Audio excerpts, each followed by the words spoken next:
Toronto.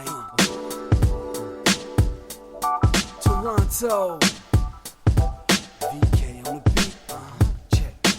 I'm in Toronto where you wanna get the city love. I'm from Toronto where you wanna get the city love. I'm in Toronto like we wanna get the city love. My city love me back for my city love. Welcome to episode 1346 of Toronto Mic'd.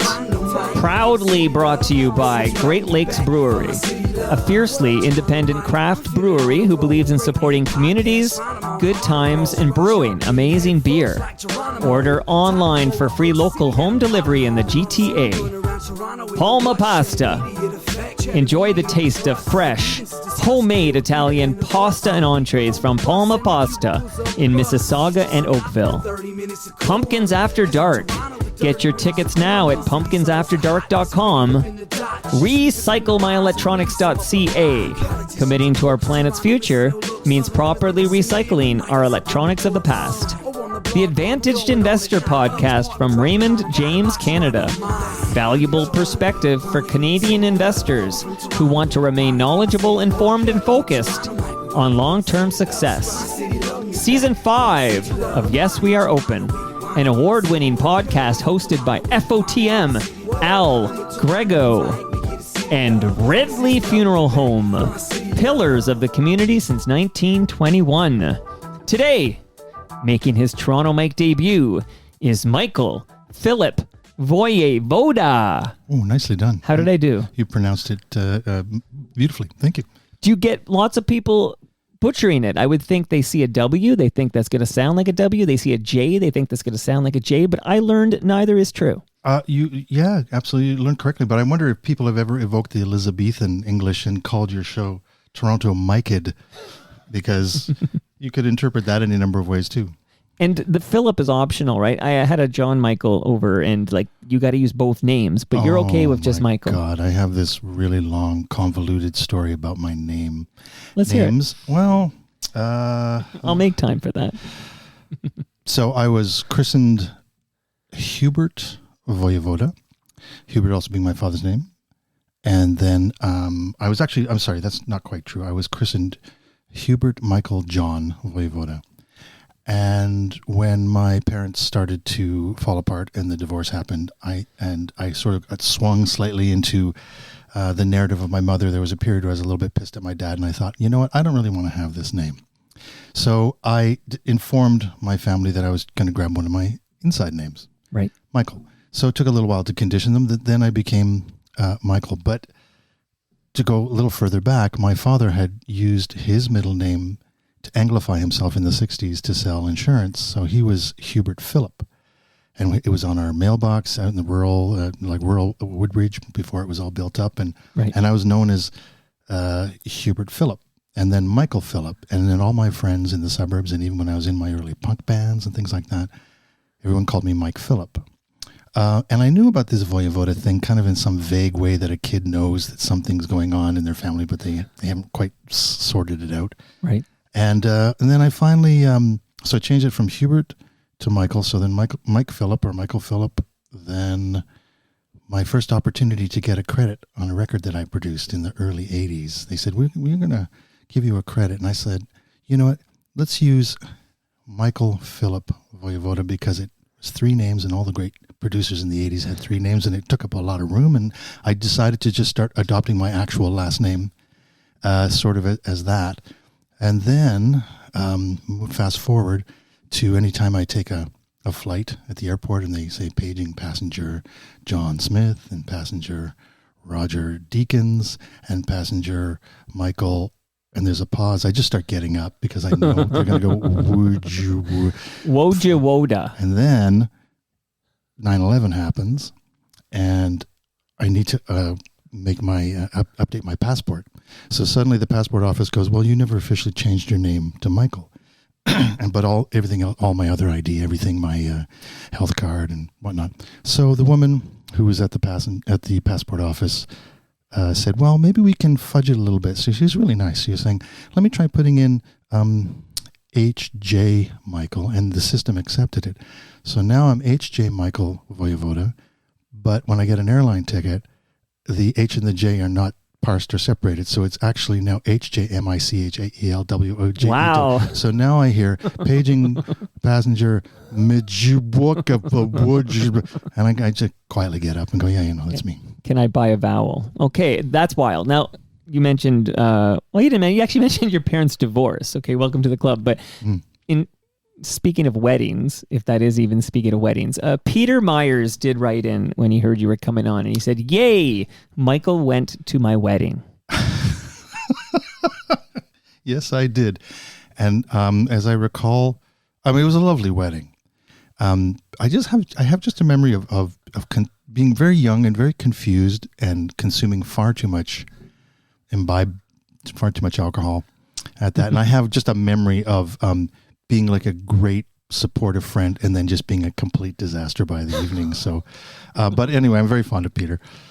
Do you know him through Paul? Like, you just knew Peter through Peter? Like, I know you know Paul. Paul and I were it was Paul who I met. And, he started, he was in a band. I was a roadie actually for his mall band. Like it was Fairview Mall in the suburbs, and I was 13 and I was heaving amps to this church for these rehearsals on Sundays in a band that he played in called Nighthawk. Okay. And their drummer was notoriously always late. And so I would kind of sit on the kit and he and I would just jam, and we realized we were sort of like-minded because the band he was in was sort of like a heavy rock band. And we were like playing, I don't know, like Bebop Deluxe tracks and XTC and stuff. We clearly had a commonality, even though he's a couple of years older than me. Anyway, when that all fell through, he and I became very dear, dear friends and started my first band together with him, which was a new wave outfit with a terrible name but a great band, which was called Space Invaders. Oh, right. And then we went on to form a second band called a Disband, which formed exclusively for the purpose of breaking up. We only lasted 9 months. And so anyway, I knew Mike as well because Mike and my brother were best friends. And so we were all just basically pals. So Mike Myers, of course. The Mike Myers. The Mike Myers, the hardworking comic writer. Yeah, dude. not the murderer in Halloween. I've never seen those films, but I realize now. Does that Mike Myers wear like a leather mask? He does wear a mask. I don't know if it's leather, but does wear a mask. But I guess that would be Michael Myers. I don't know if he goes by Mike Myers, but our Mike Myers here, it's big deal. But so you're connected to all the Myers, and I guess Mike was at this wedding, I suppose, of his brother. Yes, of course they would have all been there. But again, that's a funny memory. And also I have to remark at how wonderfully you've led me to places that I never considered thinking or pursuing and whatever. But yes, Peter, that's very lovely of him to say that. I was at his wedding. Mike has been a friend through just the Myers family in general. I'm a big fan of all three brothers and all that good stuff. Well, before I take you to many other places, and I have some music as well, and I'm very excited about this because when I look at your discography, it is like a mile long, and I spot all these like songs I still adore. Like I adored them at the time, I adore them now. Like we're going to hear some great songs and have hopefully some great stories. But now I need to ask, how familiar are you with Toronto Mic'd? Have you heard episodes of Toronto Mic'd? I have heard. Oh, right. I've been remiss in my duties. You asked me before we pressed play. Well, I should just tell the listeners, before we started recording, you were going to I think you were going to praise the podcast. You love it. And I'm like, no, hold that. I don't want to talk to you. You be quiet. Let's start recording and capture all this gold. Mm-hmm. Well, and then I asked him how many people chatter away before he actually gets the laptop running, and I said just you. And then and so I was just saying, yeah, no, I'm a fan of this podcast, and I've checked. I mean, there's a lot of episodes. I cannot claim to have heard 1,100 and what was it? 1,346. Yeah, but the nature of it. But two things occurred to me when I decided to come on here. One of them is I'm consciously trying to make my voice slow and mellifluous, which is not necessarily. You don't have to do that. No, I know, but I know that your tempo and temperament is very, very ebullient and also because I've been I teach amongst other things music production and mixing at the Harris Institute. I sometimes record my lectures and whatnot, and I realize as I listen back that I am like a carny barker or I'm trying to like auction off cattle. Like I speak so quickly, and I thought, I don't want to be that guy. I like that guy, though. Well, no, you're that guy. You're genuinely I'm that still guy. Googling the word ebullient. I can't tell if it's a compliment or not. Ebullient. Okay, can you define it for me? I need to know if that was an insult or not. Ebullient would be just so brimming with joy and so overwhelmingly Passionate, positive, all that sort of stuff. Okay. Yeah, it's a great word. Okay. And so anyway, yeah, and I thought I would try and To balance things out. not be and get back to my airline captain. Okay, so a lot of ground to cover. We only have about 90 minutes, and you did already address one of Blair Packham's questions. I didn't talk about how much I love how Toronto Mike. Okay, now you can take your time. The Toronto Mike. I love in the Elizabethan. It is I enjoy your work. I really do. I think you're great. Oh, thank you. I'm sure you've heard Blair Packham on this program. I have, yeah. So he wanted to know if you were a member of Space Invaders, but we've already covered that one. This is the Paul Myers. This is the Myers Michael combo. Now, you talk about it in the present tense. So, no, I am not a member of Space Invaders, but I was in the past a card-carrying member of Space Invaders. And we actually made a 4-song EP, which was produced by John Oswald, who's actually now better known as a sort of important Canadian experimental composer. And so, I don't know, I just kind of think that's a really sweet little time. It was, I think we got together in 79 and we put the record out in 1980. So it's a long, long time ago.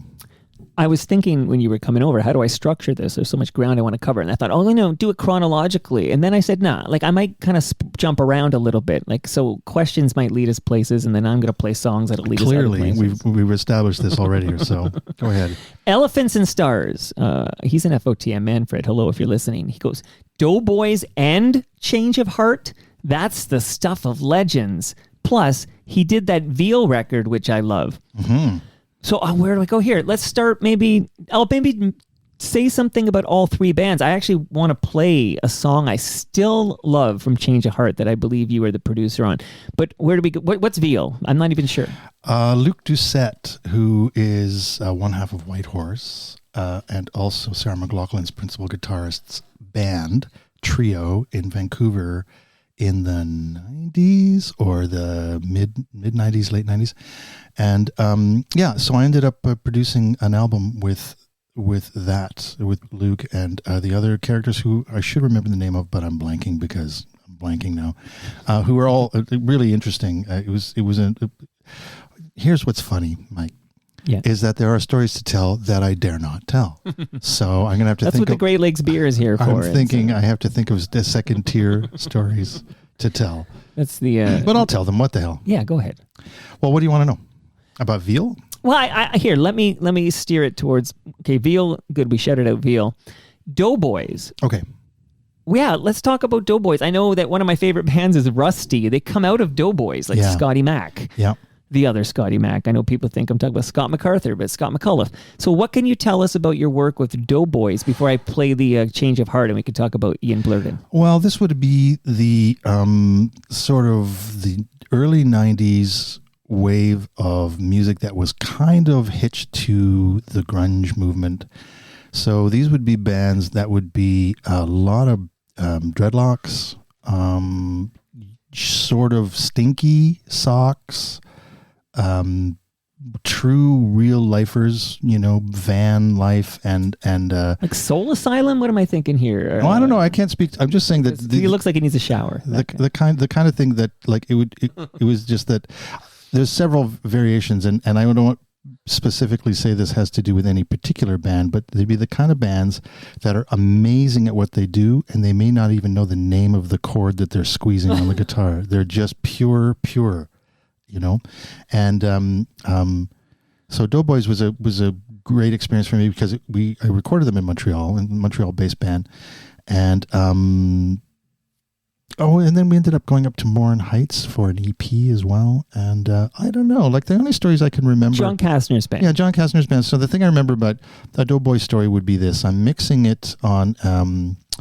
In Toronto on a console. This is pre-automation. This would be back when we used to have to do hand mixes, which is if there needed to be any muting or unmuting or level changes over the course of the song, I would have as many fingers as I could, but when I ran out of them, I would assign motions to different band members till eventually everyone is standing around the console and we're all having our choreographed mix things, and we'd run it like a... And I remember John kept on going, the guitars aren't loud enough. And I thought in my behind my eyes, I'm going, this is starting to approach narcissism. And then years later, I listened to I have it on cassette, ironically. I have a cassette of this album. Okay. And I think I was responsible for naming that record by chance. But I remember listening to it years later and going, he was absolutely right. A lot of the records I did back then, I was really influenced by Hugh Padgham, and I put the drums forward, and he kind of got me to put the guitars forward. And now I feel like the mix of that record is more relevant to my aesthetics today than. So it was good. You know, I mean, I remember thinking he wanted to sound like he was standing in front of his Marshall amp. But did we name this album yet? So it's called Happy Accident, and I, much like I did with the word ebullient with you, I used a word in conversation with him. I used the word serendipity, and he goes, "What's that?" Oh, because that one I know. Yeah, and I said, "Well, it's like a happy accident," and he went, "Well, that's the name of the album." That's the name of the album. Wow, and he's of course married to Jessica Paré. I never know how to say that word. The woman from Mad Men who was married to Don Draper. Yeah. All right, first of our many songs I'm going to play today, because I still break this one out. I absolutely adore this song, but this is going to lead us to a little change of heart chat. Let's listen for a little bit. And if I could find, I would know all the reasons why.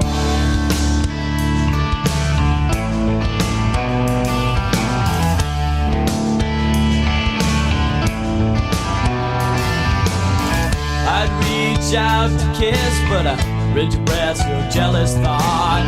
You think I dropped masks over you, that you could be any one of a crowd.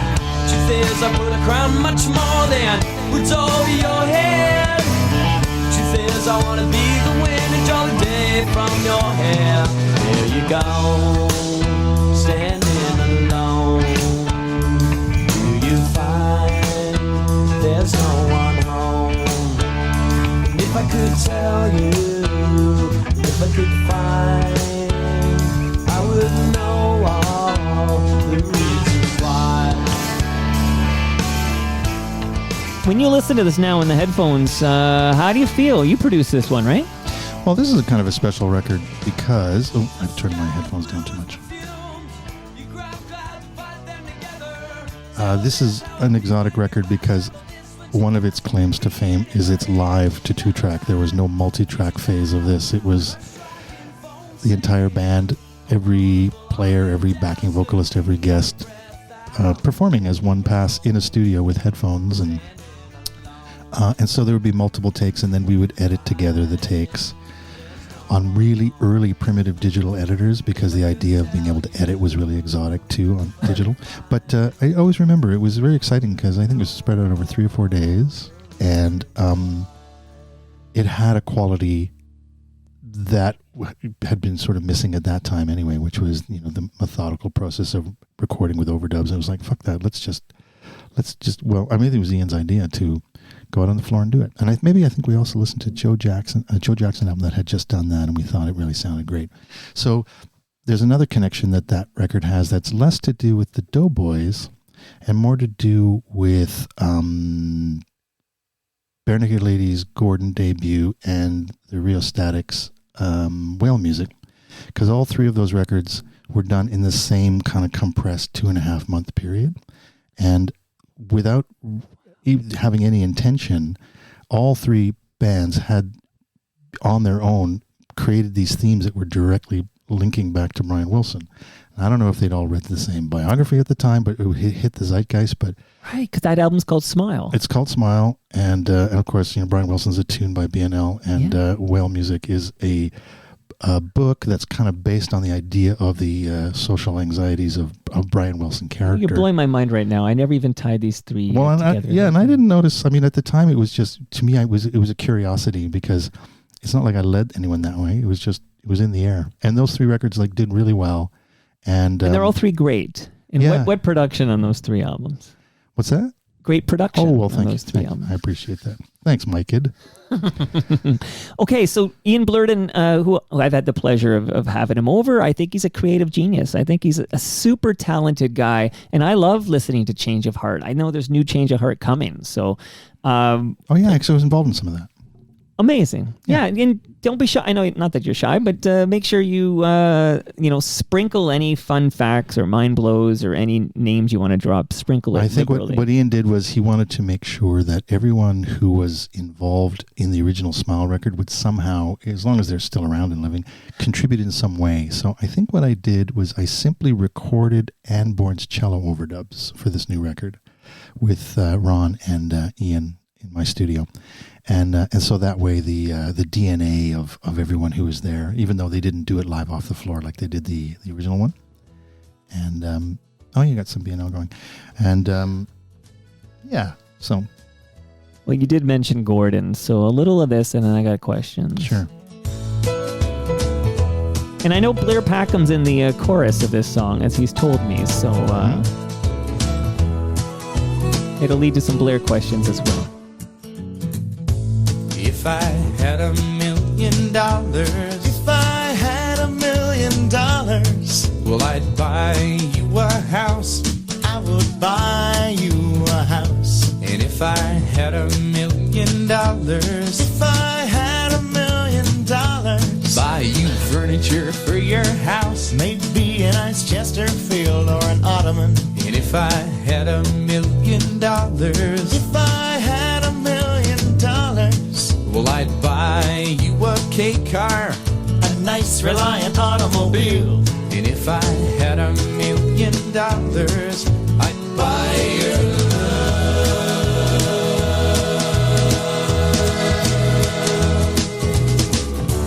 If I had $1 million, I'd build a tree fort in our yard.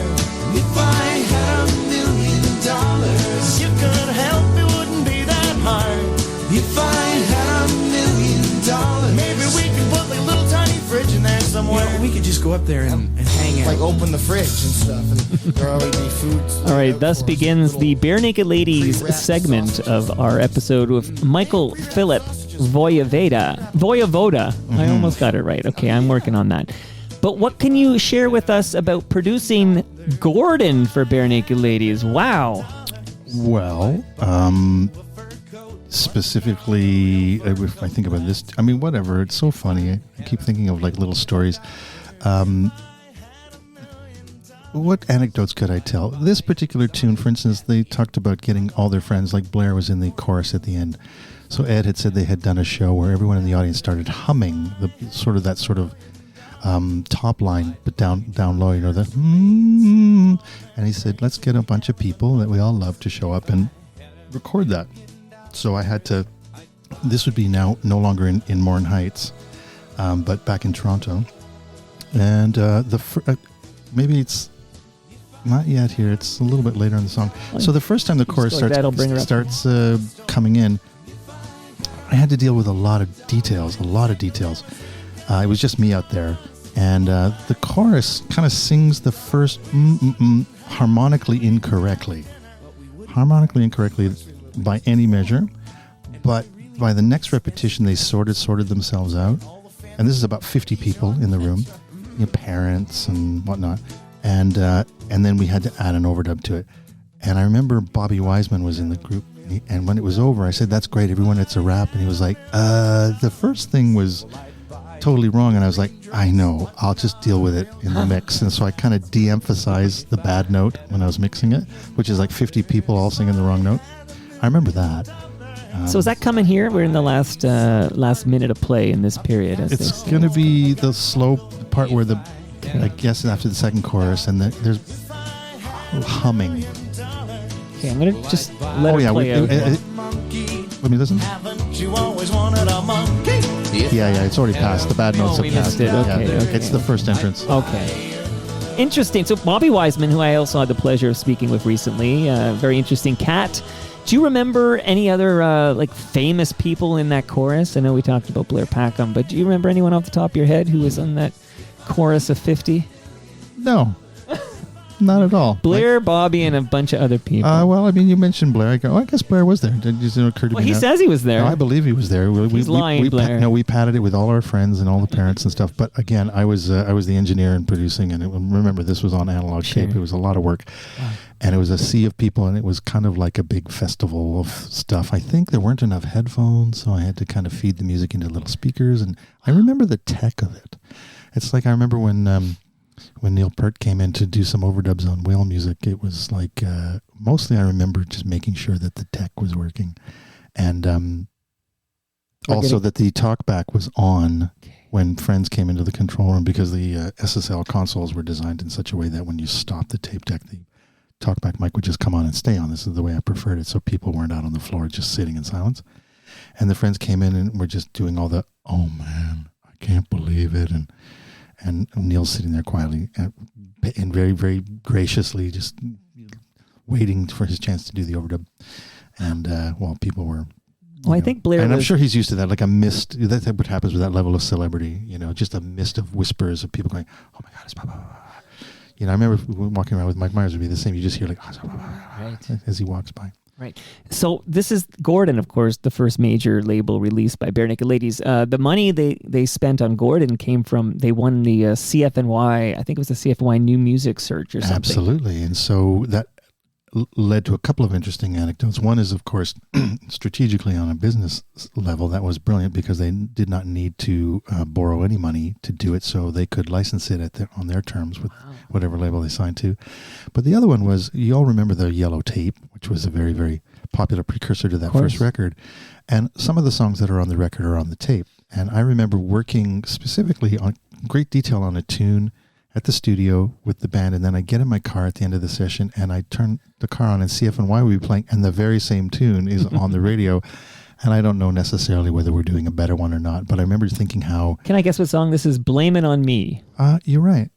Yeah, why do you... Process of Elimination. Have I told this story before? No, I haven't heard you tell it. Yeah. But I was thinking it's not going to be the song we just heard, and it's not going to be Yoko Ono. So I figured it's going to be another song, and I was listening to CFNY at this time, and they did play a lot of the yellow tape, but I remember exactly which songs on the yellow tape you're right. had rotation. It was. And I remember our version had a kind of a more of a authentic samba. It was sort of down tempo and very, very moody, and kind of tried to evoke a feeling of a little bit more world weary and all that stuff. And the one on the tape was just jacked teenagers, and I thought ours was better, but I wasn't sure if but what was interesting, though, to be honest, about the Gordon record is hearing that music on the radio. As I'm working on it, I realized that it was my job to just not break it. Don't fuck up, because the momentum was already there. I didn't break it. I definitely contributed to the flavor and shape and the success, but I knew fully well that I was just lucky enough to be in a position to do that, because they were going to do fine no matter who was, if someone else equally as capable. So I remember those thoughts at the time, and I suppose over time, maybe I'm being a little bit too hard on myself. But what was the other thing I really liked about B&L? When I went to Chicago to record their live album. Is this Rock Spectac? Rock Spectac. And, two memories. One is I remember I got there a day early and I got to see a Chicago premiere of a Steve Reich piece where half the room emptied at the half. And I went to the washroom and a bunch of people were like, griping about how underwhelmed they were by it all. And then later in a scrum after the show in the lobby, Reich was there, and I'm a huge fan of his. And I got a chance to sort of say, well, listen, if you're alienating middle America, you're still on the right path. And I got a laugh out of him. So that's good. But I remember that they rolled up in their 2 tour buses, one for the crew, one for them in Chicago. And even when they were doing their stadium tours, when they finally had the Billboard #1, which I didn't produce, but they would still only book 2 hotel rooms in every city, just so they could shower. The crew could shower and the band could shower, and they always slept and lived on the buses, and they never spent money on hotels. And they're now doing stadiums, but that sort of like just that kind of business smarts. It was always like, oh man, that's just so smart. Yeah, interesting. Interesting. So since you brought up Rock Spectac, I got a question about the song "Old Apartment." Okay. So there's a studio version, and maybe you should. I can't remember the name of what album, but I don't think you produced the studio album that I did. You did. Okay, so there's the studio, the one where us Barenaked Ladies fans living in real time, we consume Old Apartment, the studio version. But then there's a version on Rock Spectac, and then this is like the first top Which I 40, mixed as well, yeah. which you mixed as well. And then there's the first, I believe this is the first time, Casey Kasem is going to say the words Barenaked Ladies, because it hits 30 or something. Like it peaks at number 30 on the Billboard Hot 100, Old Apartment. But there's this remix for radio. Mm-hmm. So Mark Weisblot and I were chatting earlier. He's a regular on Toronto Mike.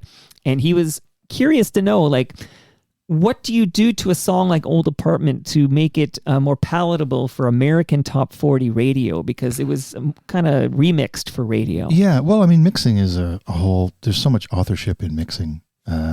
So it was remixed. I don't believe anything was added. It was just a different mix. And I would imagine I liked it, and I knew it was a more radio mix. But if you really want an answer as to what is the nuance of the science of mixing that makes it more radio friendly, Hip hop elements? No. It's going to be, I'm going to now really go deep. It's going to be about how to do that perfect balance of optimizing the exciting volume of it all, making sure the vocals and the drums are all very present, but in fact you actually mux them a little more tightly together. You actually reduce the dynamic range that would be on a record and make and create a sense of spectacle by degrees of compression and distortion and just amp it up. And there's a whole way to, and that tune, I think on the album version, was mixed kind of in the spirit of all the songs on the record, but then the single version would have been just more compression and more, I don't know, like what would be the perfect adjective? More spectacle, more, what did the Trogs call it? Sprinkle fairy dust on the bastard? And that's your job. No, well, except that someone else mixed it and they did a great job. I don't know who did it, but yeah. All right, because I have to get to other great artists that you worked with, Michael. Holy smokes, I can't believe it. I feel like this is a 4-hour episode. I'm going to try to jam into like an hour and a half here. But here's a Barenaked Ladies song. Our whole universe was in a hot, dense state that nearly 14 billion years ago expansion started. Wait, the earth began to cool, the autotrophs began to drool, Neanderthals developed tools, we built a wall. We built the pyramids. Math, science, history, unraveling the mystery that all started with a big bang. Hey! You produced that. That's the little 30-second bumper original, right, without the extension. Right. I did, yeah. Oh, wait, tell me about that. I've had Tyler Stewart over, and he talked about how he didn't want to come home from the cottage to record this song, and then I think Ed talked him into it and said, hey, this guy's had hits. This could be something, this Big Bang Theory. Yeah, well, when they were doing a lot of things, and I might have been roped into several of them, but this one, it was a pilot, and it was good. The writing was good, and everyone knew it was good. But you also never know. Like nobody knows when they're making Stairway to Heaven, and if you do, you're probably a narcissist in denial. So they did the very best enthusiastic version of it. It sounded really great. It was connected to a team of people, and then of course the TV show, both the players and the writers and everyone involved, producers would do that, and that confluence that makes something really, really work and then become big. But at the time, it was just a pilot, and that's what we knew. By the time they did the extended version, which they had to come back, then it was already known that there was more momentum. I think it was maybe a year later. And I just always remember that Jimmy just didn't want to lug his double bass down. So the first one that you just played, Jimmy's on double bass, and then if you jump to the extended version, it's on a Hofner, and they thought, well, should we record the first half? I was like, no. So they all sat in the studio with their headphones on. They heard that bumper going by, and as soon as it finishes with the big bang bang, they just literally jumped in and started playing. So the tempo was right and everything was right. Wow. And then I mixed to try and balance and match it, and then it becomes the extended one. And the extended one actually has the keyboard solo that's then used as the outro credits. Wow. Yeah. Do you think of all the work, all the fantastic music you've created and produced, that's the one that has the most ears that have consumed it? Sure, I've made fun of that. Of course. Of course. I know. I don't think it's even close, but it is kind of interesting. Do you remember the idea of? Do you remember blipverts? No. That would be a Max Headroom reference. Well, I remember Max Headroom for sure. And blipverts was this idea of advertising that is so short and sharp that they just everything that's required. It's like Brian Eno, produced the opening when you booted up Windows 95. That little sting was he had 2.5 seconds to write something. He says, "Well, what can I do with 2.5 seconds?" So I think that something that is only I don't even know. I guess that's 15 seconds long or so, perhaps, maybe more. I'm not sure. Well, that intro right there was 21 seconds. 21 seconds, yeah. So I think it was probably a second longer than the producers wanted. And we're like, fine. You're over. Yeah, well, trust me, that's how it works. And so it's a thing. But just because it's a blipvert don't mean I don't love it. Well, I can't talk about Barenaked Ladies without giving Brian Dunn a question, because Brian Dunn is the biggest Barenaked Ladies fan I know. And this is Brian's words. He writes, "You've done a lot of work with B&L and their side projects, but there are two very significant albums that stick out for me. Gordon, their first major label release, and All in Good Time, the first release as a 4-piece. Can you share some memories from those sessions?" So we've kind of covered Gordon, but what do you remember about Barenaked Ladies as a 4-piece when Stephen Page left the band? Well, I mean, I remember, as we made Snack Time, it was when, the truth of the matter is that I've worked with a number of artists that were in crisis while we're working, and they have to finish working, whether it's because of contractual obligation or just because their work ethic makes it so that they're at least going to, if they can't get along, they're at least going to birth the baby properly and do all that stuff. And so during Snack Time, it was very, very trying to find a way forward, because there was a lot of interpersonal stuff happening at that time. And then so by the time All in Good Time came around, the fact that they asked me was really lovely. What do I remember? I do remember that, but anyone who produces for a living knows that this happens all the time anyway. But I do remember that when we would take breaks and we would sit and I think Tyler would use Jimmy's big green egg, and we'd get like pulled pork sandwiches, and we would eat really well, and we bonded, and it was a very, really, because we're all recorded at Jimmy's home, it's on a home space. And there was just a need to talk about feelings, just talking about feelings, both through the whole range of like sadness, disappointment, or maybe frustration. And there'd just be a lot of processing. So there was, so I think it was the idea of doing the music, and also maybe they did it collectively, or maybe because I was there, or I inspired people to kind of maybe, tell me about your father, like whatever it is. And so I do remember that it was a very heartfelt exploration of because when it's like a petit mort, but not an orgasm. Little deaths are always hard. So that's what I remember. Musically, it was great. It was exciting, and but that's the main thing that I remember was that that people are people, and and same thing with Stephen, because I'm still fond of Stephen, and we still are totally chill with each other. I never worked with Stephen in his solo capacity, but I'm a huge fan, and just I'm always rooting for him. And then I remember going out to the Junos some years back, and it was an interesting experience for me, because there was a band from Nunavut called the Jerry Cans that I produced an album for. They had a lot of Inuit throat singing, and they sing in Inuktitut. And I'm also a filmmaker, and so I directed this video, and it got about 600,000 views, and 600,000, yeah, about so. And it brought the attention to to Karis and the Juno people, and then it got the Jerry Cans a spot performing on the show. So they asked me if I could come and be their technical director. I'd be in the truck with Doug McClement and oversee that stuff. I know Doug. He's fantastic. Mm-hmm. And so I was there working to, in some interesting capacity.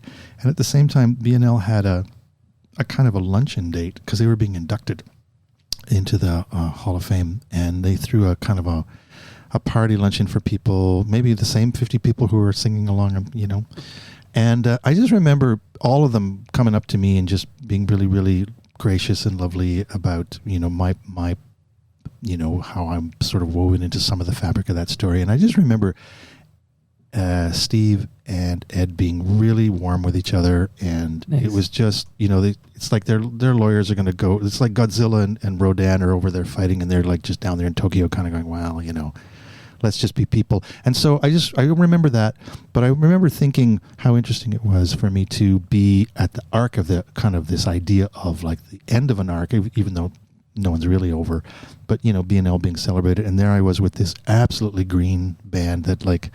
Even Nancy Mike, the throat singer in that band, who grew up in the high far Arctic, had never seen a tree until she was 18, because it's a treeless landscape, and so coming down and being working with them at the beginning of their arc, and then I am going and meeting these guys at the end, Right. and it was a really interesting kind of weekend for me to see that and feel that.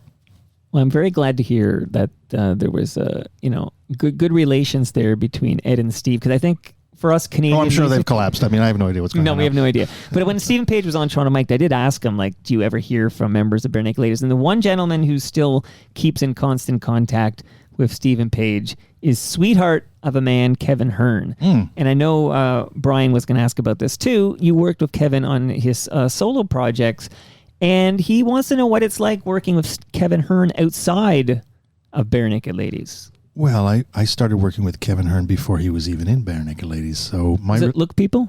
Nope, not No. quite that far back. Okay. Although I remember them. No, just his first solo album, which I can't remember the name of. Maybe you can look that up. But so I think I've worked with Kevin on maybe 3 or 4 albums or certain projects, and I remember doing a kind of a psychedelic video for him too, as a director. But so Kevin, Mothball Mini? Mothball Mint. Mint. Okay, see, I Yes, need my glasses. That's what I need. Yeah, Okay. Mothball Mint. That's right. And anyway, so Kevin making his way to BNL when Andy Cregan left, and they were looking for someone, and also working with Kevin during while he was working really hard to recover from his leukemia. We made an album, and I think Chris Brown covered for him with BNL. Yes. And the thing is that every one of these people, every one of them, including the guys in BNL, were all just Queen Street musicians. Like, everybody knew everybody. It was very organic. It's, and it doesn't surprise me, because, like Stravinsky's teacher was Rimsky-Korsakov, and that seems like a magical thing, but in fact, they're just people living in Paris, and they're just in the same community, right? So history imbues it with a kind of a exoticness, but it's actually just folks. So, so Kevin making his way to BNL just made sense, and they had their connection. So while he's in BNL and continue to make solo records, I've been involved in some of them as well, but that relationship was established kind of before BNL. I could tell the listenership that Kevin will be playing at Hayden's Dream Serenade at Massey Hall. I believe it's this weekend. That's the fundraiser, right? That's the fundraiser for the school that Hayden's daughter attends. And dropping by on Friday, this is interesting, dropping by is Amy Milan from Stars. Stars is headlining. So Kevin Hearn's on the bill. Of course, Hayden's on the bill, and Stars are headlining. So there will be an Amy episode, and I'm going to say this because I know Sam Roberts is not listening, but so Sam Roberts visits Friday, and then Amy's going to surprise Sam. So this is something to listen for. I'm going to keep the door ajar, and she's going to surprise him in the middle of the episode. You mean like an Ellen DeGeneres kind of thing? Like, scare the shit out of him? Did she? Okay, well, not scare the shit out of him, but sort of like surprise. So this is just to create some compelling. Now, clearly, audio. you're not going live on this because you've given away the. Yes, except but how Sam's not going to hear this. I'm actually confident that I know Sam's not listening. Someone would have to hear it and then warn Sam, and I feel like that would be like somebody warning somebody of a surprise birthday party. Like, who's going to do that? Because it's all beautiful, harmless fun here. True enough. I am playing with fire here. True but, enough. True enough. Okay, don't understood. play with fire. Yeah, I just saw Kevin. He opened for and sat in for the Violent Femmes the other night. Right, I saw it on social media. I saw the That was a great photo. show. It was fun. Amazing. Okay. Going to drop some more names, but Blair Packham wants me to ask if you remember Pig Farm. Sure, I was a member. So who was in Pig Farm? Speaking of the Doughboys, John Delorier, who was also in my earlier band with Paul Myers, disband. So he was in disband, and then he was in the Doughboys, and he joined. Actually, I guess he joined the Doughboys after Pig Farm, and then the principal writer, guitarist, was named Adam Fox, although his name was spelled F-A-U-X. So should have been faux, but right. yeah. And I think what happened at, let me think. My father had, it was 1993. My father had just died of cancer, and I had spent about 10 months in that sort of arc because, again, I reconnected with him and whatever, blah, blah, blah. And so when he died, there was this kind of great sort of weird relief in making peace with inner demons, and et cetera. And I was like, you know what? I need to join a rock band because I just spent all this time nursing him, and at the expense of whatever relationship I was in, so I was now single. And I just wanted to get in a van. And John suggested, and I think I'd played with Adam. I'd mixed a Pig Farm record. That's right. When, what's her name? She was the drummer of that band, the original drummer. She's a painter. She's a great painter, but I'm blanking on her name. You can help me out here, Micah. Blessed be the Micah, for his research shall heal all. I have the answer for you right here. This her name. She's a great painter too, and good drummer.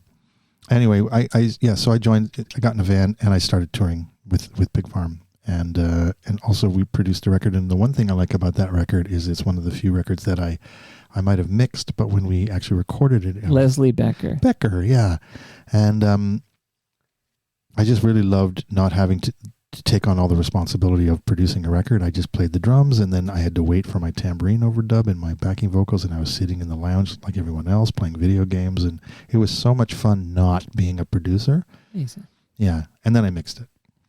And Blair's in this band too? Well, you know what? We were principally a trio. Okay, because he thinks he was in it with you. He might have been. I think we went through a period where we were a four-piece, but you know what? To be honest, it's a bit of a blur. Clearly, anything Blair's involved in is a blank. So either he's like one of those Men in Black guys who just keep zapping me, so I don't know. Oh, Spirit of the West, yeah. Turn the channel a little Spirit of the West. And then I want to talk about this band.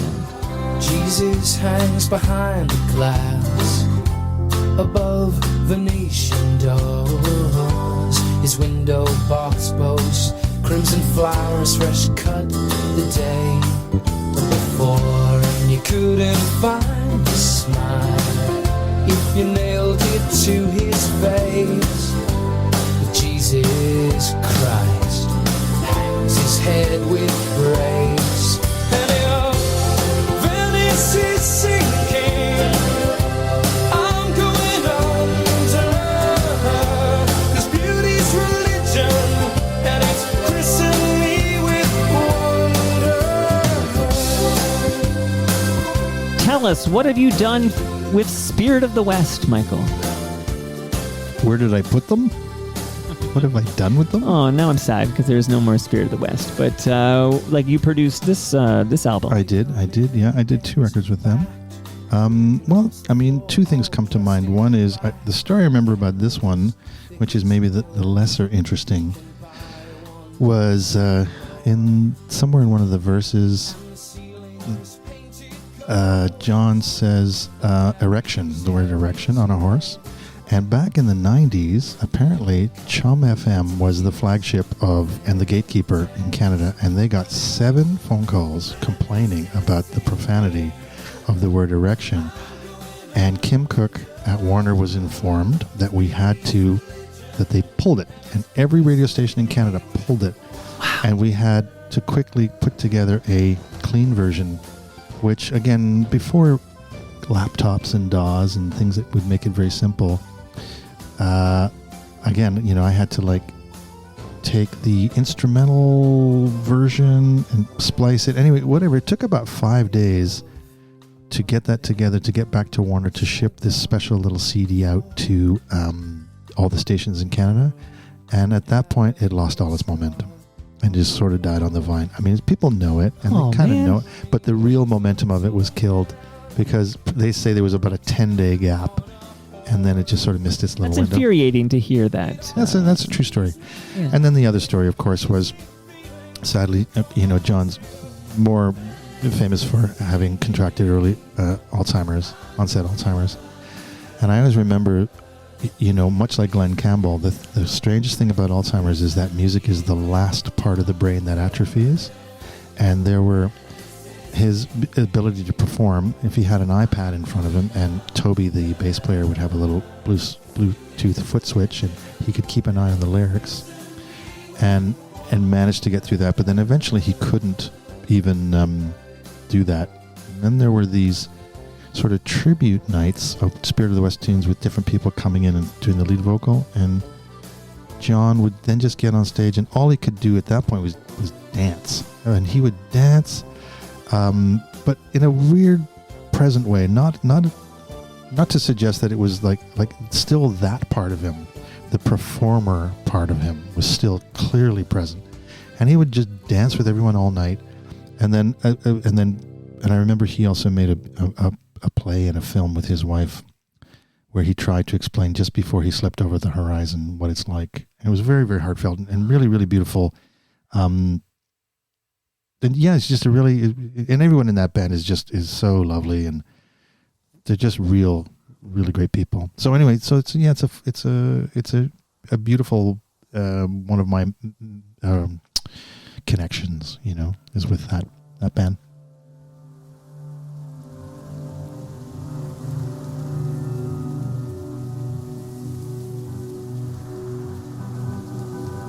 Should I know this? I don't recognize it. It's sort of familiar. Oh, wait a minute. Yeah, it's Gord, right?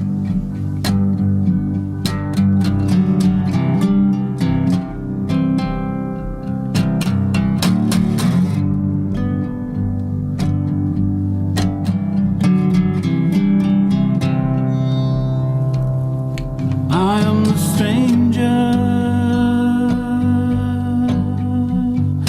You can't see me. I am the stranger. Do you know what I mean? I navigate the mud. I walk above the path, jump into the ride. Jump to life on a secret path, the one that nobody knows, and I'm moving fast on the path nobody knows, and what I'm feeling is anyone's guess. I have a heavy heart going from John Mann to Gord Downie here, but you won the 2019 Canadian Screen Award for Best Sound Nonfiction for Gord Downie's Secret Path Live in Concert. Yes, indeed, yeah. Of course, you're playing the studio version, which is really beautiful, too. Right. Also, that has a connection on two levels. One is a really dear friend of mine named Justin Stevenson, who's a animator and a filmmaker, sort of realized the motion version of that graphic novel, and that was connected to both the performance and also the CBC broadcast of that, the one that I mixed. But the thing I remember about, because I never worked with Gord, professionally as such, but we knew each other for years. But I have two anecdotes. One is, speaking of Hayden's fundraiser, I came back from one of them. I was with the band, the Jerry Cans, and we ended up going to the after party. And Gord was there. I think he was with Kevin Hearn, and Gord was sick, but they hadn't yet done the final hip performance. But he was seated, and I remember kind of eventually getting to sort of sashay up to him, and I was describing to him my work up in the Arctic and how I found, because Nunavut was one of the last parts of Canada that sort of the what do they call it? The colonization of Canada happened. These sort of imperialist colonizers had a say. In Nunavut, they got to watch a lot of these treaties get broken in southern Canada, so much so that when the Canadian government finally really did a push up there, a number of these Inuk kids had become lawyers. And one of the reasons why Nunavut has more agency than other parts of Canada when it comes to restructuring the relationship of First Nations to the government was this head start. And so when I was up there working in the north, it struck me as one of the few places where, even though there's a lot of trouble, alcoholism and spousal abuse and everything that goes on in struggling parts of the world, that the relationship between the European descendants and the First Nations is one of the most balanced, just intuitively, in that part of Canada than any other part of Canada I've ever seen. So I was telling Gord that, and I remember him looking and saying, "No, I never got a chance to get up there," and sort of quietly knowing that he'll never get a chance. But I have another story of Gord's that's funny. Can I tell a funny Gord story? Oh my God, yes. Okay, good. So I'm on tour. I'm a member of the Rheostatics at this point, and we're in Calgary. We roll into the hotel because we drove from some gig prior to that. So at 2 a.m, and we had brought a, what do you call those? It's a milk crate, right? Lined with plastic that had these corn chips that were in the green room. And then we threw them in the van between the two front seats, and everyone had been stuffing their fist in this thing and eating corn chips on the way from Edmonton to Calgary. And it had pulverized into a kind of a dusty pulp. Anyway, Martin dragged it in with the rest of the guitars, and Gord's there. He's in the lobby. He can't sleep, so he just had gone outside and just sparked up a spliff, and he got a little high, and he was like, "Hey, guys, how are you?" And so I remember taking the guitars and putting them on the trolley, and I'm walking towards the elevator, and then I sort of, because I'm so tired, I hear shouting and screaming, but it's not connecting, and then I hear Dave Bedini shout, "Mike!" And I turn around, and Gord had taken a big wad of this stuff and is choking. He literally cannot breathe. He's choking. And I turn around and sort of in slow motion, I start running back, and I see the concierge is running around to the other side of the thing. And Dave gets behind Gord, grabs him, lifts him off his feet, and literally does a classic Heimlich. And this ball of saliva goo, thick wad of corn chip dust goes whoosh. Wow. And then all of a sudden, by the time I run there, Gord's all teared up because he's been choking. He's like, I'm okay. And everyone were like, holy fuck. Okay. All right. We're okay. And then the next night when the hip were on stage, Gord said, as often he will use metaphor, but he said, this one goes out to Dave Bedini, who saved my life. And people would think, well, it's obviously some poetic thing, but in fact, Dave had flushed a corn chip. Wow! Out of Gord's thing. Yeah. Wow, that's an amazing story. Stories. No, but that's a great story, and it leads me to the Rheostatics segment of this conversation, Michael, which I'm thoroughly enjoying, by the way. Oh, thanks. We might need a sequel. You got a vast discography. In fact, I just want to shout out that you won the 2009 Juno Award for Children's Album of the Year for producing Snack Time for Barenaked Ladies. Sixth sense of memory runs a river near a road that travel up the parkway, getting frozen in the snow. What you see is what you see is what you see is what you see, and only some will know where the ragged people go. Towns they raid by the waves of the reservoir. Crows climb higher from their old familiar yard.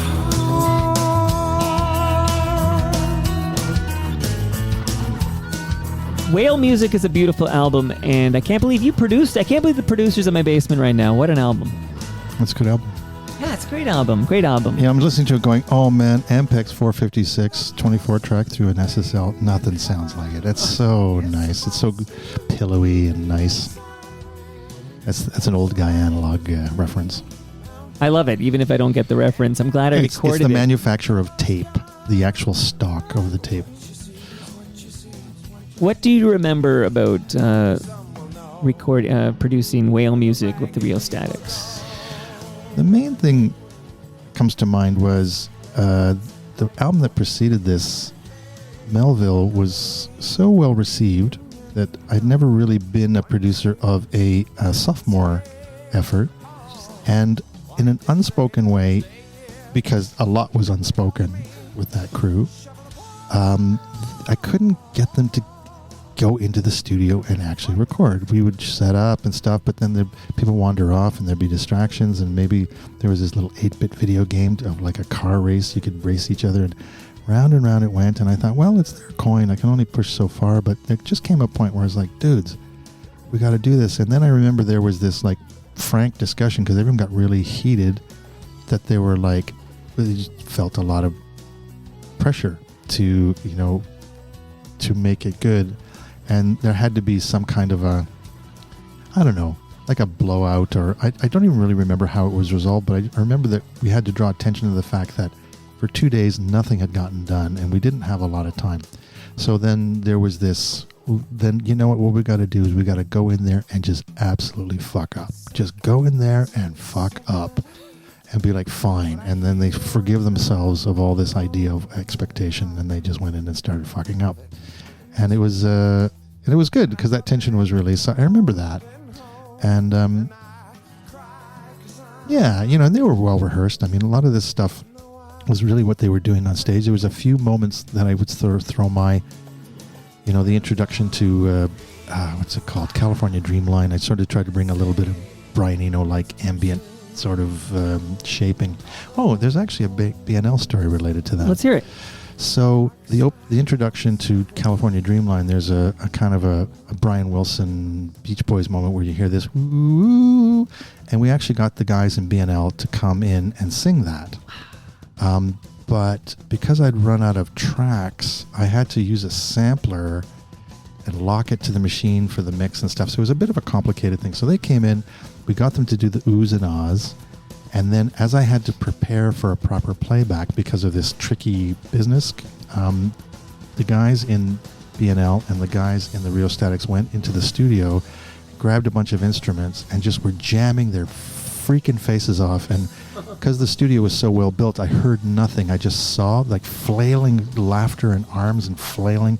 And while I'm quietly trying to build this moody intro, and then it's done, and I invite them in to listen to it, and everyone really likes it. And as the BNL are leaving, their manager, who now I do not speak positively of because he actually ended up embezzling me and stuff, but the guy, Nigel Bast, I'll name his name because he's a dick, said, BNL wants you to produce the album. They worked with you. They said the experience of working on these harmonies, they want me to do Gordon. And so that's how I got the gig. I'm so glad you told that story. So you never know what will jog what stories. You've got a million of them. But I will tell you, are you at all a hockey fan? Am I a hockey fan? Well, I can't skate.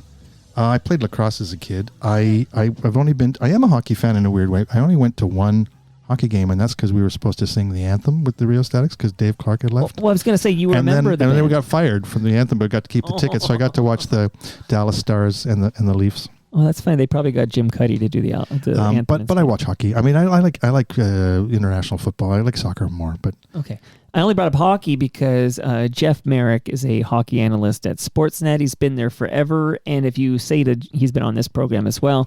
And if you say, Jeff, what's your favorite song of all time? He will say, "Dope Fiends and Booze Hounds" by the Rheostatics. Yeah. Great song. Okay. Ooh, this is the tail end. Bring that down. Okay, so I also wanted to just point out before we left the Rheostatics, and then I need to shout out some partners, and then sure two quick things. One is I'm a big fan of The Watchmen from Winnipeg, and Winnipeg, Manitoba, and they have a great single called "All Uncovered," which people know from Much Music or 102.1 or whatever. And there's a part of "All Uncovered" that I always felt was borrowed from that song we just heard by the Rheostatics. This is like separated at birth, distant cousins or whatever. I'm not doing it justice. But hang on, who played bass in The Watchmen? Ken Tizard. Okay, no, I'm just thinking. Well, anyway, Sammy Cones on drums. I know the Watchmen, but I know of them. I don't know them, but yeah, sure. I mean, if you listen to whale music, they're definitely lifting the Beatles at one point. It happens. Oh yeah, and and when Dave Bedini came over the first time, I told him that there's a part of I believe it's the Sloan's Coax Me that is very you can hear parts of that in Claire by Rheostatics. Like, so it's all cut from the same beautiful fabric. I got to visit Sloan when they were recording that in New Jersey. I swung by the studio because it was Lenny Kravitz's place, and he had just bought the that beautiful board from Abbey Road, the old tube board, right? But it hadn't been wired in, and they were a little disappointed. It was sitting there wrapped in plastic, but I remember sitting in for a while and just having a visit. One of the great albums of all time. I love it. Love it. Okay, all right. Here we're going to cook with gas here. By the way, in total, do you know off the top of your head how many Spirit of the West albums you produced?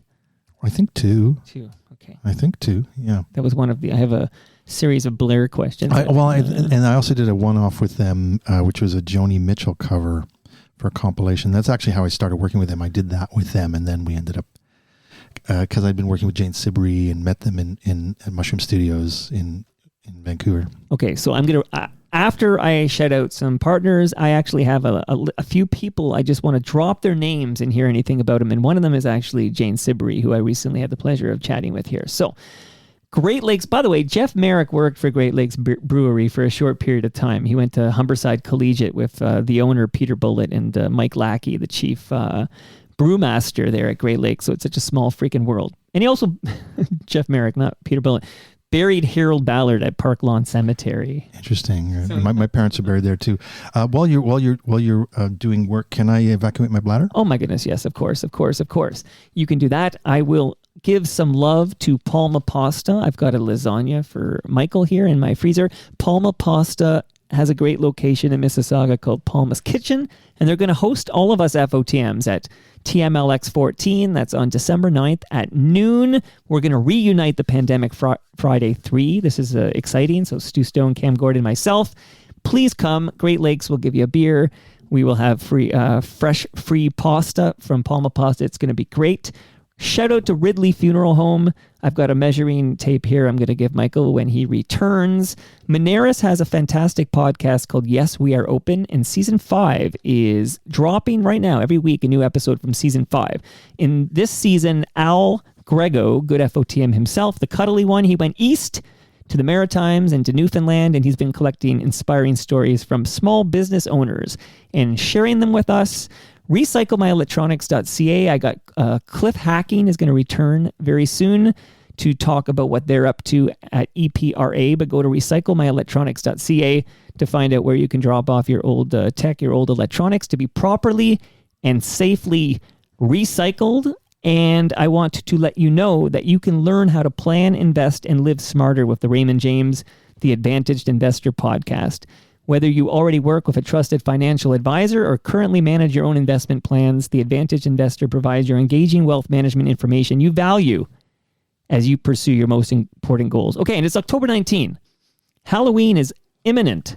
Pumpkins After Dark is the award-winning Halloween event in Milton, Ontario. Buy your tickets right now at pumpkinsafterdark.com.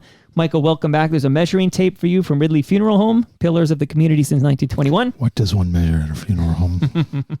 You never know what size casket you need. And, of course, Moneris has sent you over a wireless speaker. It's a quality wireless speaker, so you can listen to the Season 5 of their new podcast. So you got some gifts. And there's a lasagna in my freezer for you from Palma Pasta. So fantastic. Now I have to fit into the pannier of my motorbike. Right, you biked here. That's cool. And by bike, I mean motorbike, not the bike I do, which is... Indeed. But if we can, I can always drop it off, actually, because... No, it'll fit. Okay, beautiful. All right. Whew. This is going very well. I'm going to drop these names, and then I have a couple more songs here. But the names I want to drop, let's start with the name you just dropped. Tell us about working with Jane Sibery. Oh, gosh. I want to be respectful. What she's rebranded. She's renamed her. I renamed myself too, but I can't. What's her Isa. name? Isa. But when I talked to her only weeks ago, yeah, she was going by both basically. Oh, like okay. She was cool either way. Okay, well you can call me Hubert too if you want. I might do that. Anyway, Jane, wonderful. What do you want to know? I don't know. I found her very interesting. Like I thoroughly enjoyed the chat, but there were people who heard my chat with her and didn't like it as much as I did. Like, it was a little bit polarizing, unlike this episode, which will be universally beloved. But I think when you get, like, she's a true artist, and I think sometimes you have to kind of get into that mindset to maybe appreciate her. Well, I mean, my work with her, I guess technically, I didn't produce the record. I was her engineer, and I was working with John Switzer on another band out of London, Ontario called Suffer Machine, and John and Isa were partners for many, many years, and then they had split up, and she was going to got signed to, I think it's Warner. Gosh, I think so. Not A&M, but Warner. And so John had said to me, she's looking for an engineer. Wants to go to Vancouver, and he'd been working with me, and he said, I'd like to recommend you to her, which he did, and that's how I ended up meeting her. And he also said he had all these ideas that he wants to convey, and that could I be like a fifth columnist to his information? I was like, John, I don't think that's going to work. But maybe that's not even a true story. I seem to recall that that's the case. Right. So I went out to, we did a bunch of pre-production in Toronto. We were working with a bass player named Bryant Didier, and I was actually drumming on those sessions, and I even got to play one gig with her at the Ontario Place Forum, my one time being on the rotating stage with her. And I always remember she was telling a very heartfelt story to the audience, and I was sitting at the drum kit, and I had a backing vocal mic because I was singing harmonies, and I leaned forward to adjust something on my kit, and my forehead hit the mic really loud. Boom! And she just stopped. And I was like, oh, shit. Right. And then she started again. But we went out and I worked with her for a really long time. It was a wonderful, amazing journey because two things. One was it was a year that I had decided to stop producing because this was 1991 or 1990, and I felt I'd run out of ideas, and I thought if I could engineer under other producers or whatever, I could steal or just get refreshed. So, and also I thought it as an act of what's the word I'm looking for? Just to get my ego in check and learn how to be 100% behind things maybe I don't agree with. Sure. And anyway, so I worked with her for a really long time. I do remember when we did Calling All Angels, with Katie Lang, which was at that time. Which is a beautiful song. It is, and it was originally commissioned to be in a Wim Wenders film. I think it's called Till the End of the World. Yes. And so Katie came in because Jane and Katie shared a manager who is a Bob, I forget his name, but he was also had some great cookbooks. Interesting guy. All I really remember about that was setting them up. We had to, again, remember, this is not laptops. This is with a 2-inch tape, and their voices were so dissimilar that we decided to just loop the chorus, and they just kept singing the chorus round and round until eventually Katie kind of decelerated into a shape that would kind of match more Jane's thing, and Jane kind of like sort of amped up her thing a little bit, and they just kept cycling round and round and round till their voices started to gel. And this is just the two of them out on the floor, and that's endless cycling because we're not recording; we're just doing it. I just remember being sort of feeling really lucky to be privy to hear that. And the only other thing I remember was when she first showed up, she had her dog, and I heard her manager. Well, actually, I shouldn't even tell the story. Said her actual name, and I said, "Oh, and she said, "Don't call me that. I don't want to use that." So I realized I felt really sort of embarrassed and sheepish, but. I realize as I'm telling the story, I probably shouldn't tell her name, although I'm sure everyone knows what it is. And so we did that. So because Katie only sings on that chorus, and the only other thing I could tell you about that song was it originally started as a hurtin' country tune about going into a bar and seeing your man with another woman, and Jane kept writing and rewriting and rewriting until eventually she found something that was more in line with something you'd think about on your deathbed, or something that was more like universal, spiritual, not quite so grounded. And I'd love to I wish I had the cassette somewhere of the original country version of it, because the chorus is identical, but the verses were like Nashville country tune. Interesting. Yeah. Okay, very interesting. Now, here's a gentleman, you biked here, but it was a motorcycle, and this gentleman I'm going to ask you about right now biked here on a bicycle. And I think he might have been one of those voices in the If I Had $1 Million. You got to let me know who's there, because I don't remember. Kurt Swinghammer. Oh, yeah, Kurt. Talk to me about Kurt. Oh, just a dear, dear friend. Kurt, I mean, amazing paint. I have one of his paintings, and We've made a lot of records together, kind of been art guys on the scene together. I don't know, for some reason, he's in a whole other place in terms of, not just friendship, but just there's something about Kurt that just feels very, very warm and close and comfortable. So, yeah, I think I worked on his first recording and tried to produce the way I produced, and he ended up telling me a great story, he said he was working in an animation firm, and he realized that he's not a team player. He's just not a team player. So he wouldn't show up at the meetings, and then finally the management would say, well, Kurt, you weren't there. He says, oh yeah, sure, I just wanted to make it clear that I'm not a team player. I'm happy to do the work, but just don't ask me to come to meetings. So we actually clashed on our first record together because I sort of thought I could play the role of, producer captain, and he did. So we kind of sorted that out, and then we did a second record where he produced it all, but then when I started mixing it with him, he gave me so much latitude creatively. And it's an album called Vostok 6, which is a song cycle, loosely based on this idea of romance with the first woman in space, with a kind of a Soviet twist to it, all done on ADATs and whatever, like kind of lost in the worst of early digital. But it ended up being a really, really beautiful record, and it just started this collaboration where I know how to work with Kurt now in terms of, like, he's a painter, he's not, so he knows exactly what he wants, and I just help facilitate it and then help mix it, and he just makes such great records. Speaking of great records, I want to ask you about this song, which I think is a great song.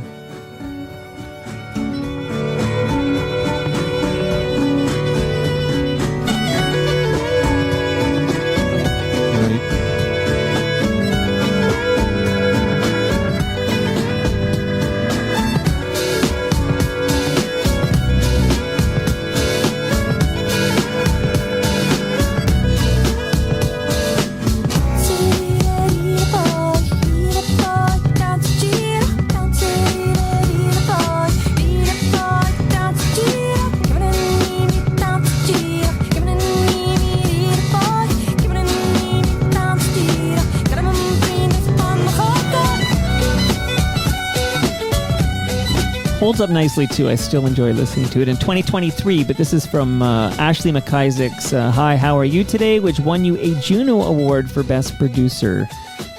Any thoughts on any memories of producing this? Oh, good Lord. It's funny because I did not produce that track, for one thing. Oh, really? Yeah, so the Hey, my apologies. No. I love this song you didn't produce. Well, I produced the vocals on it.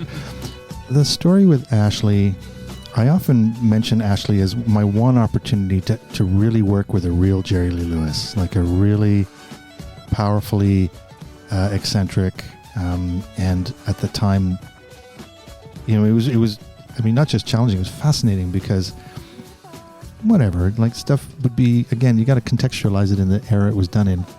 Studios were really expensive. We'd book musicians, and Ashley wouldn't show. Just wouldn't show. Like, it would be a $3,000 day, and he wouldn't show. And I find out later that he got on a plane and he'd flown to Los Angeles, and he was busking on maybe it's good I don't remember his name, O.J. Simpson's lawn. He just did that, and then I would This story is unbelievable, Michael. And then I'd rally in. What else do I remember? I remember he was coming out to his parents on the couch in the back, which I was really into, but then he'd show up with a hooker and start doing drugs, and it would be like, ugh, Ashley. And then he kind of, so I remember one point thinking, what I got to do, because we got nothing done, as I said, I would fill the studio with freaks as intense as him, which was a terrible mistake. So I ended up getting all these musicians that were just like on the edge of, anyway, so on and on it went. And at one point I told Ashley, look, all I need you to do is just stand on your cardboard, your board, and play. Stomp your foot and play, and I will wrap an album around you. Right. And so he did. And I ended up delivering the record to A&M, and they said, no, we're gonna fire you. So I got fired from this album. They kept half of the tunes that I did, and then this tune, which was produced by a fellow named Pete Prelesnik. And I'd worked with Pete, and Pete produced the Sarah Harmer record and stuff like that. So they pieced together, because but in the end, Pete had not a dissimilar experience. But the irony is that it's a record that I got fired from, and then I won a Juno for it. Right. Peter didn't get a Juno for it, and it was a very strange, mixed up. Anyway, I really love Ashley. Especially with the context of years that have gone by, because it's a little bit like you were talking about Jane and the idea that, I'm a firm believer that every artist can just let their freak flag fly. The producer needs to have one corner anchored to the ground, and then the other corner can flap in the wind with the artist, so that they at least feel like they have a compatriot spirit with them. But actually, the producer is actually grounded. And anyway, it ended up being a very stressful, because I was felt a bit young at that time. Still, it was only the mid '90s, and anyway, it ended up being successful, and yeah, that's kind of the things that come to mind with that story. Well, those are wild stories. Actually, going to busk on O.J. Simpson's lawn is one of the all-time great. I think it's amazing. Yeah, No, I mean, it cost $3,000, and I would just start mixing up my own stuff, and anyway, I'm telling the story because whatever. I mean, Ashley's already told.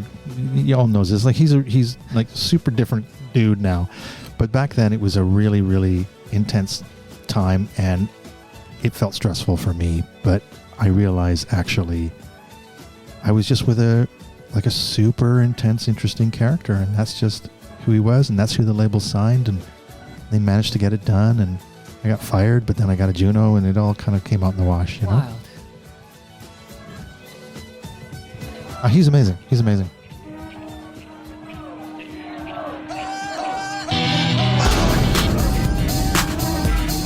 Power in the blood.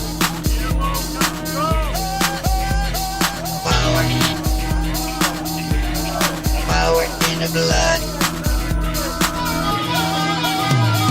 Power in the blood. Power in the blood. Power in the blood. Power in the blood.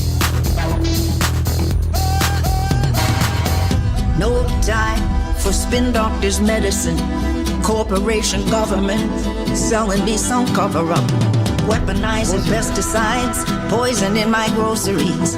Nothing but another drug, a license they can buy and sell. No, I don't mind dying. I don't mind dying. I don't mind dying. Buffy wasn't busking on O.J. Simpson's lawn, right? Tell me about working with Buffy St. Marie. She is... I would just literally sit at the knee of the elder and just soak it in. She was amazing. Amazing. So glad to hear this. I've told this story a million times, but I used to watch in the late 70s. I would be sat in front of Sesame Street, and Buffy was on. Yeah. And it's like, so the most youngest age of absorbing, and there was Big Bird and there was Buffy. Like this was like, and it's like I have just adored her ever since. So I love hearing this. Yeah, it was a for me. Like a journey that was refreshing in terms of because like you see the list, I produced a lot of albums, and it was just it had a quality to it that it was also an interesting time, because once again, much like referencing Change of Heart and Rheostatics and Barenaked Ladies, I was producing three women, Misha Berger-Gossman, Buffy, and Amelia Kern, all at the same time, literally doing 2 weeks with one and then doing 2 weeks with another, and the differences of the experience just continue to reinforce. Amelia's records is amazing, but Misha's was a very strange journey, which I will not speak of, and but Buffy was just this fantastic experience. And so this track is actually not produced by me. This was by Chris Burkett and John Levine. We were three producers, and she sort of focused on tapping into the qualities of each. But it was decided to give the record a sense of unity, that I would mix all three. So I ended up having John and Chris different times with Buffy in my mix suite, plus the tracks that I did. And I was more like the live guy. I got the live off the floor stuff. But you won the 2015 Polaris Prize for you and I guess the other two producers. Yeah, well, technically Buffy won it, but the story I love about that was and this is maybe something to be revealed to anyone who understands the music industry, is that we're sitting at the table and Buffy was explaining how there was some huge snafu with the flights coming out of Europe, and she had to drop on her credit card everybody's flight, short notice, crew. It just like was this huge bill, like 30 grand. And the Polaris Prize is the only prize in Canada that actually has a cash thing for it. So when they announced her, I'm at the table, she looks at me, she goes, I can pay my credit card. And she gets up and goes and accepts the award because, it was a lot of money. And so I just always love the idea that, that even touring back then and all the need for stuff was, it's still this idea that when you hit a certain level of success, you pass through some membrane into Mount Olympus or whatever, but it's not. It's just people and making it happen. Oh, this is funny. This is really funny. I believe the title of this tune has the word Toronto in it as well, doesn't it? Yes, it does. And I hear that reminds me of music for airports. That do. Sure. I mean, I think I was 16 when I did this. This is me. This is music I made when I was 16. Let's listen for a moment here. On my debut cassette. Very good city. It's called A Young Toronto. Sure, I was born here. Yeah.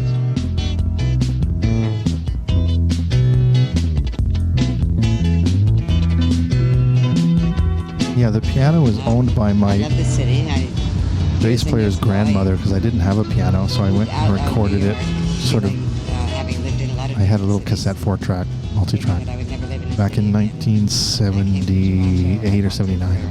This was recorded. It's wild. Here we are now playing on a podcast in 2023. Indeed, I guess you didn't see that coming here. No, not at all.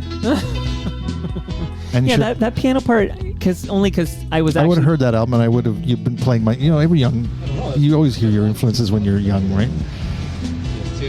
Wow. So here, we're going to do a little mop-up, although I do actually believe I need to start warming you up that at some point returning for a sequel, because there's so much music we didn't talk about. Like, I mean, we didn't touch on the Waltons, we didn't touch on Bourbon Tabernacle Choir, we didn't touch on Great Big Sea.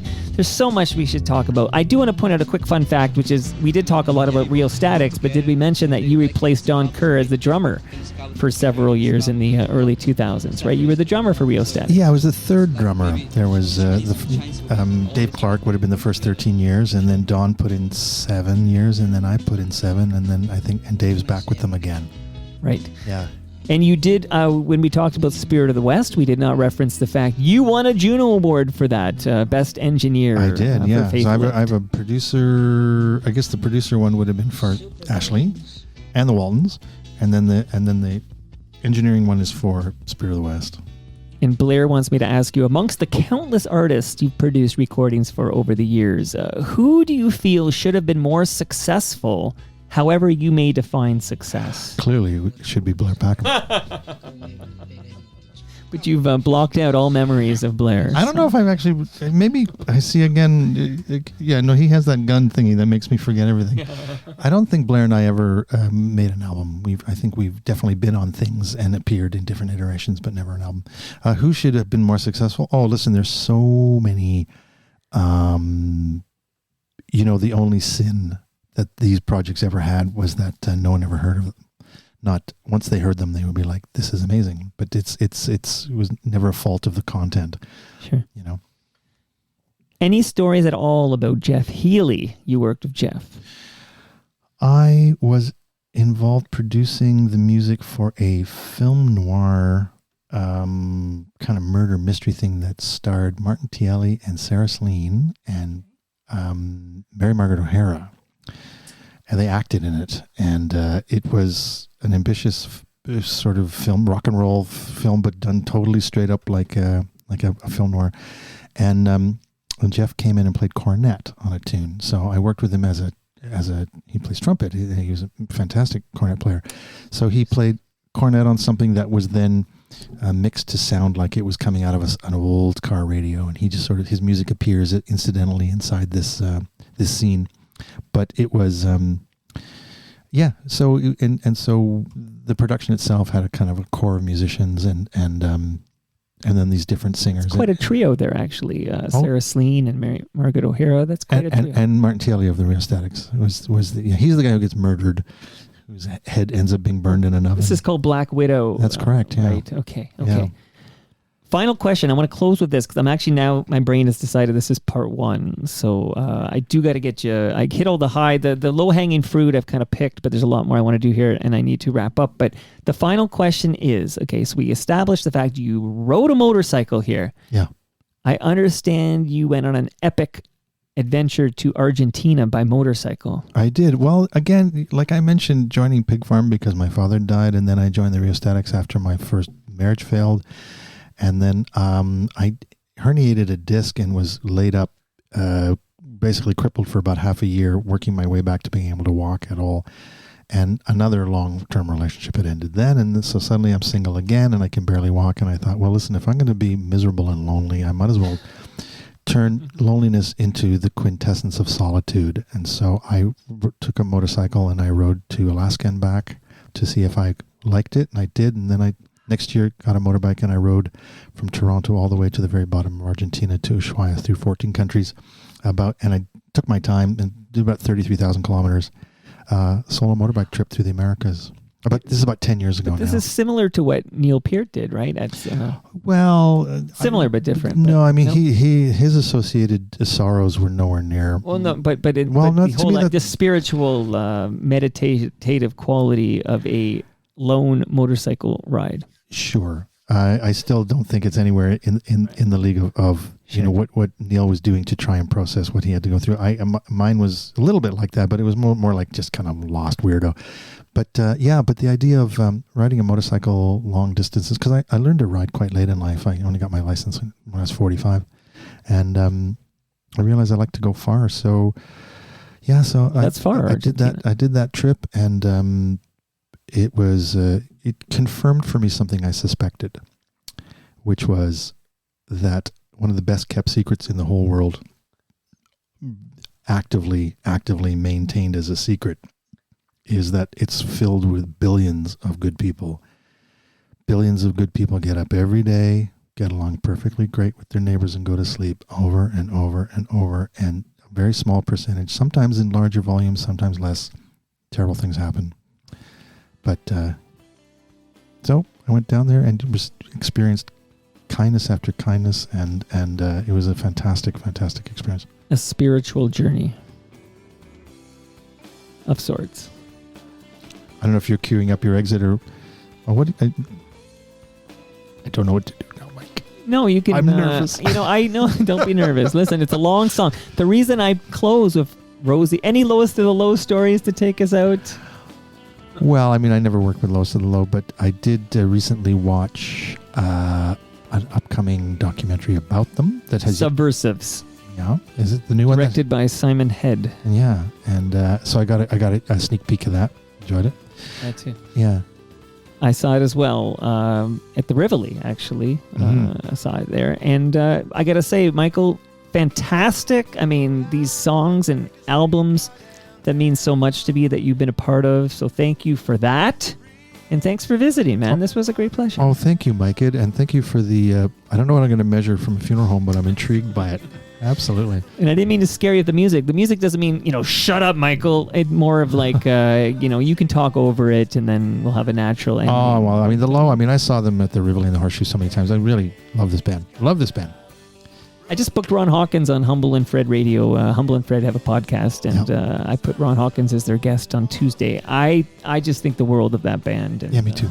Me too. Look, we have so much in common. This was amazing. Again, I have a lasagna for you in the freezer, this beer. If we could fit it on your motorcycle. If not, I honestly could easily bike it over in my backpack. But regardless, we're going to take a nice photo together by the tree. And you, my friend, will be back because this was just too good. I enjoyed it. Really did. Thank you. And that brings us to the end of our 1,346th show. You can follow me I'm on Twitter and Blue Sky as Toronto Mike, so pick your poison. Is there anywhere in the public web space where we could learn about what's new with you? I know you have a website. Are you still talking to me? Yeah, that's oh, for you. I'm fading away. I thought you were just you're doing. No, I'm bringing you back in here. Oh, my You website can, is no. My website is mostly under construction. The website's even relevant anymore. But it does have the discography It does. page. You can see how many records I've done. Millions. Although I am rebranding myself as a filmmaker, and I got a couple of films that are kind of getting tons of laurels. And okay, here's what we're gonna do for part 2. Sure, I want to mop up some more music stuff, but I want to dive into the film. We kind of skipped over it because I was so excited to have the Barenaked Ladies Change of Heart Rheostatics guy here. But we'll revisit all this, dive into your filmmaking, the filmmaking part of your career when you visit next time. Sure. Deal? Yeah, it sounds lovely. And if people can spell your name, they'll find your website. I suppose that's true. Much love to all who made this possible. That's Great Lakes Brewery. That's Palma Pasta, Raymond James Canada, Moneris, Recycle My Electronics, Pumpkins After Dark, and Ridley Funeral Home. See you all tomorrow when my special guest is Sam Roberts. Rosy and gray. Yeah, the wind is cold, but the smell of snow warms me today. And your smile is fine, and it's just like mine, and it won't go away. 'Cause everything is rosy and gray. Well, I've kissed you in France, and I've kissed you in Spain. And I've kissed you in places I better not name. And I've seen the sun go down on Shaktakur.